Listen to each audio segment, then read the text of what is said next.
Hello everyone. Welcome to study with Aditya classes. हम अभी topic cover कर रहे हैं लाइट, जिसमें पिछले वीडियो में हमने कवर कर लिया था कि लाइट क्या होता है, लाइट की नेचर क्या होती है, लाइट कैसे ट्रेवल करती है, उसकी स्पीड कितनी होती है, और लुमिनस ऑब्जेक्ट और नॉन लुमिनस ऑब्जेक्ट क्या होता है। आज की वीडियो में हम बात करेंगे लाइट का रिफ्लेक्शन कैसे होता है, मतलब व्हाट इज रिफ्लेक्शन। हिंदी में बोलते हैं प्रकाश का परावर्तन क्या होता है। तो पहले डेफिनेशन पढ़ लेते हैं, उसके बाद समझेंगे। When light fall on a smooth shiny surface like a mirror and bounce back into the same medium, this phenomena is called reflection of light. जब प्रकाश चिकनी चमकदार सतह जैसे दर्पण पर पड़ता है और उसी माध्यम में वापस लौट आता है, तो इस घटना को प्रकाश का परावर्तन कहते हैं।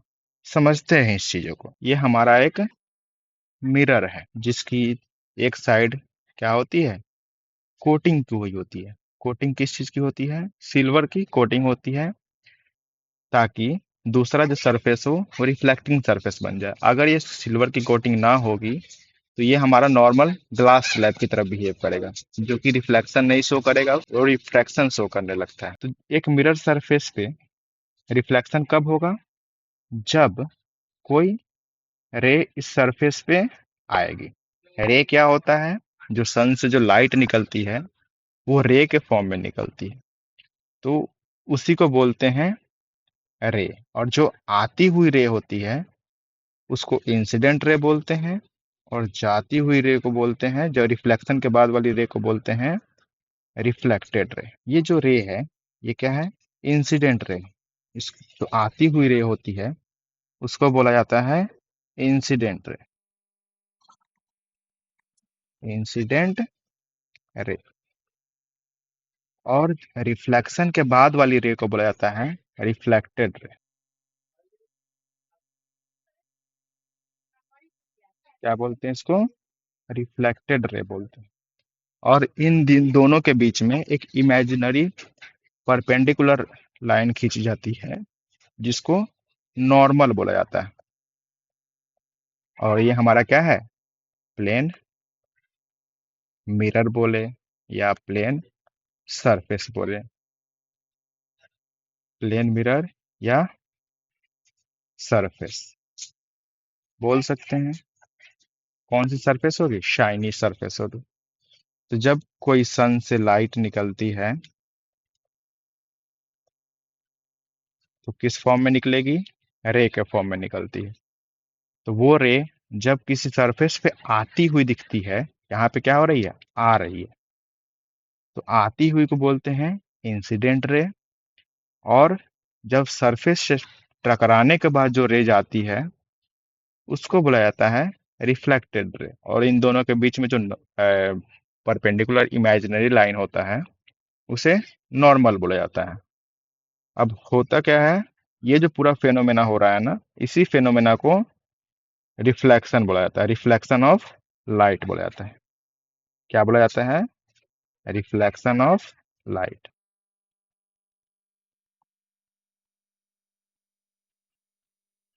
चलिए डेफिनेशन पढ़ते हैं। सबसे पहले इंसिडेंट रे की डेफिनेशन पढ़ते हैं। द रे light that fall on the mirror. क्या बोले? वो रे जो क्या होती है, मिरर पे फॉल करती है, मतलब आती है। देखो यहाँ पे क्या हो रही है? आ रही है। ये हमारी रे आ रही है, तो इसको बोलेंगे इंसिडेंट। हिंदी में इसी को बोला जाता है आपतित किरण। प्रकाश की वह किरण जो दर्पण पर पड़ती है उससे क्या बोलेंगे? आपतित किरण बोलेंगे। उसके बाद रिफ्लेक्टेड रे, द रे that bounce back after the striking the mirror. क्या हो रहा है? मिरर पे वो लाइट आई और फिर से वो बाउंस बैक कर गई, मतलब मुड़ के वो उसी मीडियम में चली गई जिस मीडियम से वो आई हुई थी। ठीक है, इसी को बोला जाता है रिफ्लेक्टेड रे। हिंदी में दर्पण से टकराने के बाद वापस लौटने वाली किरण को परावर्तित किरण कहते हैं। Normal an imaginary line draw perpendicular to the mirror surface at the point of incident. क्या बोले थे कि ये जो इमेजिनरी लाइन होती है ये क्या होता है, सरफेस से परपेंडिकुलर होता है, जो कि इमेजिनरी होता है, जो कि एक्चुअल में दिखता नहीं। आपतन बिंदु पर दर्पण की सतह के लंबवत 90 डिग्री खींची गई एक काल्पनिक रेखा को अभिलंब कहा जाता है। एंगल ऑफ इंसिडेंट, जब नॉर्मल के साथ इंसिडेंट रे जो एंगल बनाती है उसी को बोलते हैं एंगल ऑफ इंसिडेंट, मतलब आई से डिनोट करते हैं। The angle between the incident रे एंड नॉर्मल, क्या हुआ, इंसिडेंट रे एंड नॉर्मल के बीच में जो एंगल बन रही है उससे क्या बोला जाता है, एंगल ऑफ इंसिडेंट बोला जाता है। दूसरा है एंगल ऑफ रिफ्लेक्शन।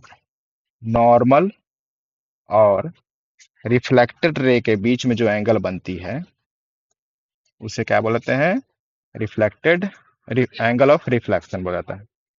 परावर्तित किरण और अभिलंब के बीच का कोण को परावर्तन कोण कहते हैं। अब बात करते हैं लॉ ऑफ रिफ्लेक्शन।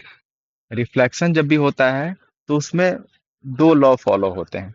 सबसे पहला लॉ कि जितने एंगल से ये इंसिडेंट रे आ रही होती है, जितने एंगल से ये इंसिडेंट रे आ रही होती है, ये जो एंगल दिख रहा है एंगल आई, उतने ही एंगल से वो रे क्या होती है, बाउंस बैक होती है। मतलब उतने ही एंगल से वो घूम के उसी दिशा में चली जाती है। मतलब एंगल आई और एंगल आर क्या होते हैं, एक दूसरे के बराबर होते हैं। तो पहला लॉ हमने यहाँ पे लिखा भी है, the angle of incidence is always equal to the angle of reflection. Angle of incidence ये वाली और एंगल ऑफ रिफ्लेक्शन ये वाली, ये दोनों क्या होती है, एक दूसरे के बराबर होती है। ठीक है। दूसरा नियम कहता है कि इंसिडेंट रे, ये इंसिडेंट रे, ये रिफ्लेक्टेड रे और ये नॉर्मल एक ही प्लेन में लाई करते हैं। ये जो प्लेन दिख रहा है ना, इसी प्लेन में वो क्या करते हैं, लाई करते हैं। The incident ray, the reflected ray and the normal, all three lie in the same plane. वही बात हमने भी बोला कि इंसिडेंट रे, रिफ्लेक्टेड रे और नॉर्मल, ये नॉर्मल तीनों क्या होते हैं, एक ही प्लेन में लाई करते हैं। अब बात करते हैं टाइप्स ऑफ रिफ्लेक्शन। रिफ्लेक्शन कितने प्रकार के होते हैं, मतलब परावर्तन कितने प्रकार के होते हैं। तो परावर्तन में क्या हो सकता है, हमारा जो मिरर है या जो सरफेस है वो क्या होंगे, चेंज हो जाएगा, तो हमारा रिफ्लेक्शन का टाइप भी चेंज हो सकता है। एक, जब हमारा सरफेस कैसा हो, एकदम स्मूथ हो, पॉलिश्ड सरफेस हो, चिकना सरफेस हो, तो उसमें एक तरफ से इंसिडेंट रे आएगी, एक तरफ से इंसिडेंट रे आएगी और दूसरे साइड से वो रिफ्लेक्टेड हो जाएगी। एक तरफ से आएगी, दूसरे साइड से वो रिफ्लेक्टेड हो जाएगी। होगा ना, सारे जो इंसिडेंट रे एक ही डायरेक्शन से आएंगे और दूसरे डायरेक्शन से रिफ्लेक्टेड रे पास हो जाएंगे। लेकिन अगर हमारा सरफेस स्मूथ सरफेस नहीं है, रफ सरफेस है, मींस जिगजैग फॉर्म में है, तो इस केस में क्या होगा कि इंसिडेंट रे तो एक ही डायरेक्शन से आएगा, देखो एक ही डायरेक्शन से आ रही है ना, लेकिन रिफ्लेक्शन के बाद वो उसकी डायरेक्शन चेंज हो सकती है, क्योंकि जितने एंगल से आई रहती है उतने ही एंगल से वो घूमती भी है। तो इधर वाली इंसिडेंट की एंगल चेंज हो जाएगी, तो सरफेस पे जिस जगह पे पड़ेगी वहां से रिफ्लेक्टेड रे की एंगल अलग हो सकती है, तो वो अलग अलग डायरेक्शन यहाँ पे शो कर सकती है। ठीक है। occurs on a smooth polished surface like mirror, parallel ray remain parallel after refraction, forming a clear image। चिकनी पॉलिश की गई सतहों जैसे दर्पण पर होता है, समांतर किरणें परावर्तन के बाद भी समांतर रहती है, जिससे स्पष्ट प्रतिबिंब बनता है। दूसरा है डिफ्यूज्ड इरेगुलर रिफ्लेक्शन।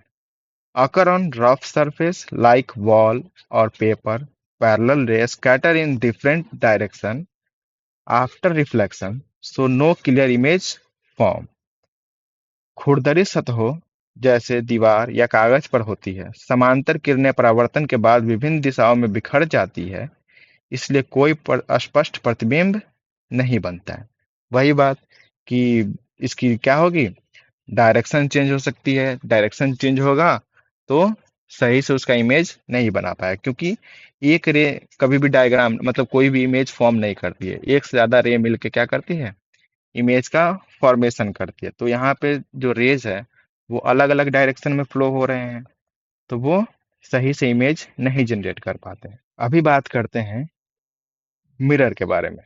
मिरर भी दो प्रकार की होती है, तो आगे बात करेंगे मिरर के बारे में, बट फिलहाल समझते हैं कि एक जो मिरर का टाइप होता है plane mirror.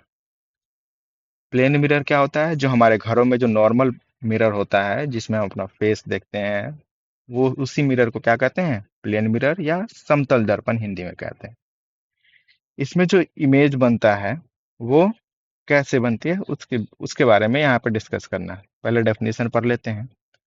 A plane mirror forms an image that is virtual, erect, and the same size of the object.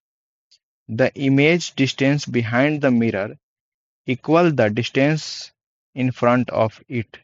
The image is laterally inverted, left, right, reversed. समतल दर्पण एक ऐसा प्रतिबिंब बनाता है जो आभासी, वर्चुअल, सीधा और वस्तु के समान आकार का होता है।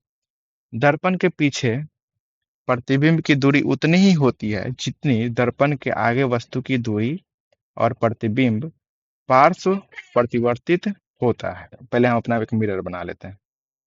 यह हमारा एक मिरर है।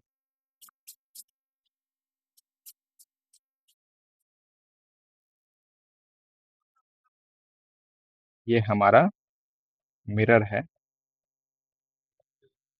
ठीक है। यहाँ पे कोई ऑब्जेक्ट ए खड़ा है,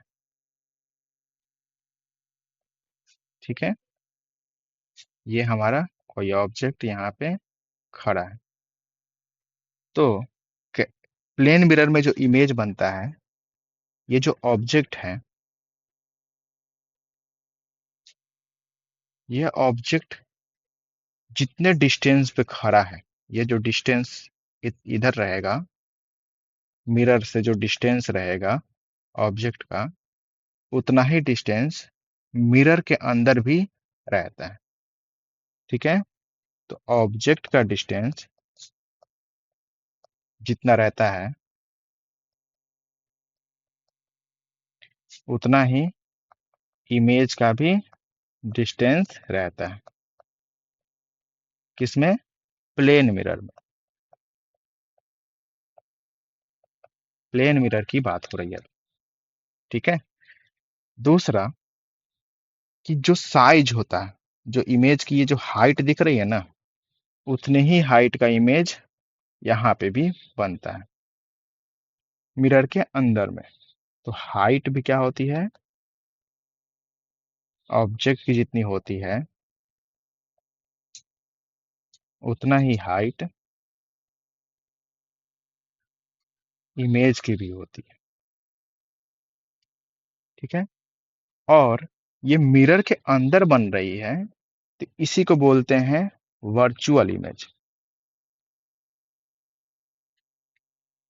वर्चुअल इमेज, वर्चुअल इमेज क्या होता है, जब कोई इमेज किसी मिरर के अंदर बन रही होती है ना, जैसे यहाँ पे मिरर था, तो ये मिरर के इस साइड में बन रहा है, इमेज अंदर में बन रहा है, तो ये हो गया वर्चुअल इमेज।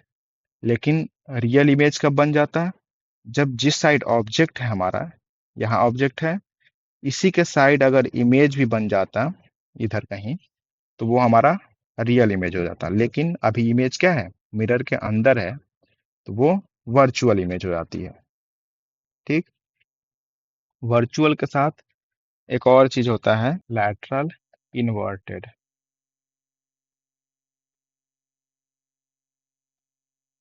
इसका क्या मतलब हुआ, मतलब अगर मान लो ये इसका लेफ्ट साइड है और ये राइट साइड है, तो इमेज के अंदर में ये राइट साइड हो जाएगा और ये लेफ्ट साइड जाता है। मतलब सीधा जो चीजें होती है वो उल्टा दिखता है और उल्टा जो चीजें होती है वो सीधा दिखती है। ठीक है, उसी को बोलते हैं लैटरल इन्वर्टेड। तो अगर आपको ये चीजें समझ में आ गई है तो वीडियो को लाइक जरूर करिएगा। ठीक है, और अपने फ्रेंड्स के साथ शेयर करिएगा। आई होप आपको वीडियो पसंद आया होगा। मिलते हैं नेक्स्ट वीडियो में।